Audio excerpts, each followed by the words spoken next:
Once, in a royal city of Asfahan, there lived a young man named Ahmed, who had a wife named Jamal. He knew no special craft or trade, but he had a shovel and a pick, and as he often told his wife, "If you can dig a hole, you can always earn enough to stay alive." That was enough for Ahmed, but it was not enough for Jamal. One day, as often as she did, Jamal went to the public bath to wash herself in the hot pool and chat with the other woman. But at the entrance, the woman in charge told her, "You can't come in now. The wife of the king's royal diviner is taking the whole place for herself." "Wah, wah, wah." Who does she think she is, just because her husband has fortunes? But all she could do was return home, fuming all the way. Ugh. That evening, when Ahmed handed her his wags for the day, she said, "Look at these few measly coins. I won't put up with this any longer. Tomorrow you'll sit in that marketplace and be a diviner." Jamal, are you insane? What do I know about fortune telling? You don't need to know a thing. When anyone brings you a question, you throw the dice and mumble something that sounds wise. It's either that or I go home to the house of my father. So the next day, Ahmed sold his shovel and his pick and bought the dice and the board and the robe of a fortune teller. Then he sat in the marketplace near the public bath. Hardly had he gotten settled when there ran up to him the wife of the king's ministers. "Diviner, you must help me. I wore my most precious ring to the bath today, and now it's missing. Please tell me where it is." Ahmed gulped and gasped the dice as he desperately searched for something wise to say. He happened to glance up the lady's cloak, and there he spotted a small hole, and showed through that hole a bit of a naked arm. Of course, this is quite improper for a respectable lady, so Ahmed leaned forward and whispered urgently, "Madame, I see a hole." "A what?" "A hole! A hole!" "Of course, a hole." She rushed back to the bath and found the hole in the wall where she had hidden her ring for safekeeping and forgotten it. Then she came back out to Ahmed. "God be praised. You knew right where it was." And to Ahmed's amazement, she gave him a gold coin. That evening, when Jamal saw the coin and heard the story, she said, You see, there's nothing to it. God was merciful on this day, but I dare not test him on another.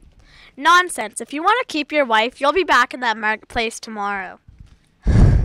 Now, it happened that on that very night, at the palace of the king, the royal treasury was robbed. 40 pairs of hands carried away 40 chests of gold and jewels. The theft was reported the next morning to the king. He commanded, "Bring me my royal diviner and all his assistants."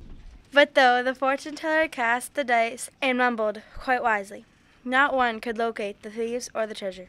"Frauds! Throw them all in prison!" Now, the king had heard about the fortune teller who found the ring of his minister's wife, so he sent 2 guards to the marketplace to bring Ahmed, who appeared trembling before him. "Diviner, my treasury has been robbed of 40 chests. What can you tell me about the thieves?" Ahmed thought quickly about 40 chests being carried away. Your Majesty, I can tell you there were 40 thieves. "Amazing! None of my own diviners knew as much, but now you must find the thieves and the treasure." Ahmed felt faint. I'll do my best, Your Majesty, but it will take some time. "How long?" Ahmed guessed the longest he could get. 40 days, Your Majesty. 1 for each thief. "A long time indeed. Very well, you shall have it. If you succeed, I will make you rich. If you don't, you will rot with the others in prison." Back home, Ahmed told Jamal, You see the trouble you have caused us? In 40 days, the king will lock me away. Nonsense. Just find the chest like you found the ring. I tell you, Jamal, I found nothing. That was only by the grace of God. But this time, there is no hope. Ahmed took some dried dates, counted out 40, and placed them in a jar. I will eat 1 of these dates each evening. That will tell me when my 40 days are done. Now it happened that one of the king's own servants was one of the 40 thieves, and he had heard the king speak with Ahmed that same evening. He hurried to the thieves' meeting place to report the chief. "There's a diviner who says he will find the treasure and the thieves in 40 days. He's bluffing, but we can't afford to take chances. Go to his house and find out what you can." So the servant climbed up to the terrace on the flat roof of Ahmed's house, and he listened down the stairs that led inside. Just then, Ahmed took the first date from the jar and ate it. He told Jamal, That's 1. The thief was so shocked he nearly fell down the stairs. He hurried back to the meeting place and told the chief. "This diviner has amazing powers. Without seeing me, he knew I was on the roof. I clearly heard him say, 'That's 1.' You must have imagined it. Tomorrow night, 2 of you will go." So the next night, the servants returned to Ahmed's roof with another of the thieves. As they were listening, Ahmed ate the second date and said, That's 2.